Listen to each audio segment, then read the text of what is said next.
Solve plus one half yearly examination in multiple choice question. Here is a first question is how many significant figures are there in the number 2025? This the right answer is 4. 1 2 3 4. D is the right answer. And next question is gravitational force.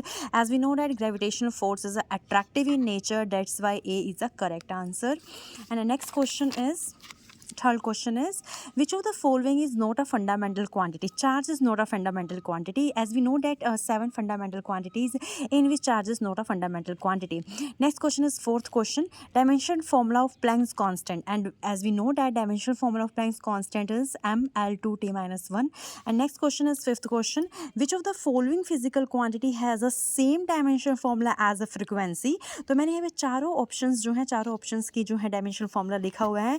जो velocity gradient है उसका m0 l0 t1 होता है, angular velocity का m0 l0 t minus 1 है, और velocity gradient का m0 l0 t minus 1 है, एंगुलर फ्रीक्वेंसी का m0 l0 t माइनस है. इट मीन्स जो ए बी सी तीनों ऑप्शंस दे रखे हैं उन सबका जो है हमारी फिजिकल क्वांटिटीज़ जो है, तीनों की फिजिकल क्वांटिटीज़ की डायमेंशन फॉर्मूला सेम है, इसलिए जो हमारा आंसर होगा वो डी होगा. तो D is the correct answer.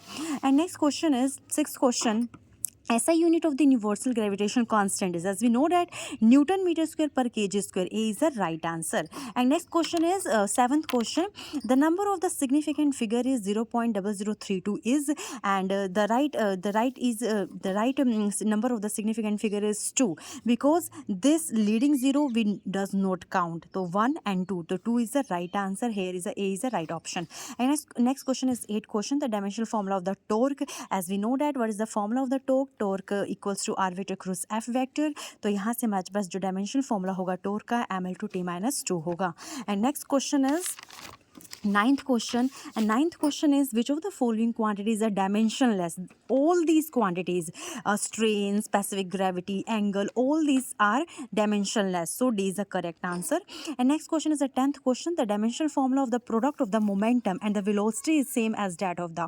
So as we know that the product of the momentum into and velocity is same as the this momentum equals to mass into velocity, और momentum का जो dimension formula होता है mlt minus 1 होता है. ठीक है, force का जो होता है वो mlt माइनस 2 होता है, एक्सेलरेशन का l2. तो इम्पल्स जो है उसका डायमेंशनल फॉर्मूला क्या होगा? Product of momentum and velocity जो है उसका डायमेंशनल फॉर्मूला, और इम्पल्स का जो होता है फोर्स इनटू टाइम होता है, और उसका हमारे पास mlt माइनस 1 होता है. मोमेंटम का भी हमारे पास क्या होता है? mlt माइनस 1 होता है. तो डी जो है वो करेक्ट आंसर होगा. नेक्स्ट क्वेश्चन है 11. This easiest question in this question paper. 1 kilometre per hour is equal to 5/18 metre per second. And 12th question is the displacement of the particle at an instant t is given x equals to at cube, where is a constant, then the dimensional formula of A is. तो here dimensional formula कैसे find out कर सकते हैं? x जो है वो हमारे पास किसको रिप्रेजेंट कर रहा है? यहाँ पे मैंने सोल्व किया हुआ है, आप देख सकते हैं x/t क्यूब है. x जो है वो लेंथ को रिप्रेजेंट कर रहा है, m इसमें नहीं है इसलिए 0 l1, और t जो है -3 हो जाएगा. तो here A is the right answer.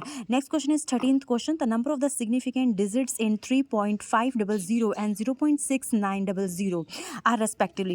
Here is the right answer is 4,4, because अगर हमारे पास नॉन ज़ीरो डिजिट्स अगर आगे आ जाते हैं तो हम सब काउंट करते हैं. तो 1 2 3 4 आ जाएगा, और नेक्स्ट में हमारे पास जो लीडिंग ज़ीरोज़ हैं वो हम काउंट नहीं करेंगे. नॉन ज़ीरो डिजिट के बाद जो हमारे पास ज़ीरोज़ होती हैं वो हम काउंट करते हैं. तो 1 2 3 4, तो D is the correct answer.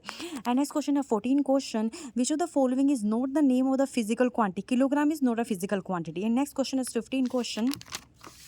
15 question is, the velocity of particle at an instant t is given by v equals to at plus bt square. The dimensions of b के जो dimensions हो के यहाँ find out कर रखा है मैंने clearly. जिसको कोई डाउट हो तो वो मुझसे कमेंट कर सकता है. इसका आंसर जो होगा वो C is the correct answer. And 16 question, unit of the angular momentum यहाँ सोल्व कर रखा है. जो एंगुलर मोमेंटम होता है वो आई ओमेगा होता है. ठीक है, तो किलोग्राम मीटर स्क्वायर पर सेकेंड हो जाएगा. Right answer is the B right answer.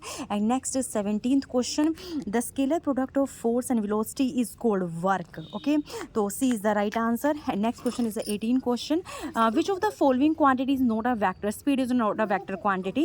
And 19th question is, if the graph between two physical quantities is a straight line, then both quantities with respect to each other will be proportional. And next question is 20 question, if velocity is non-zero and speed over velocity equals to x, then x is greater than equals to 1. C is the right answer in this question. And next question is 21 question, area under force displacement curve represents work done. Okay, and 22 question, the unit vector I plus J cap, ये हमने जो है वो class में question solve कर रखा है.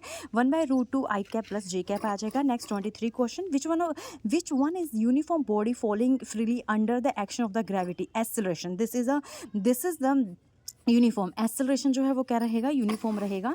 And next question is, if vector A X I and A Y J cap makes an angle theta with the X axis, then theta equals to tan inverse A by A x. तो D is the right answer in 24 question. And 25th question is, if the velocity time graph of an object is a straight line, okay, this is a straight line, then when a negative slope, then the object is decelerating.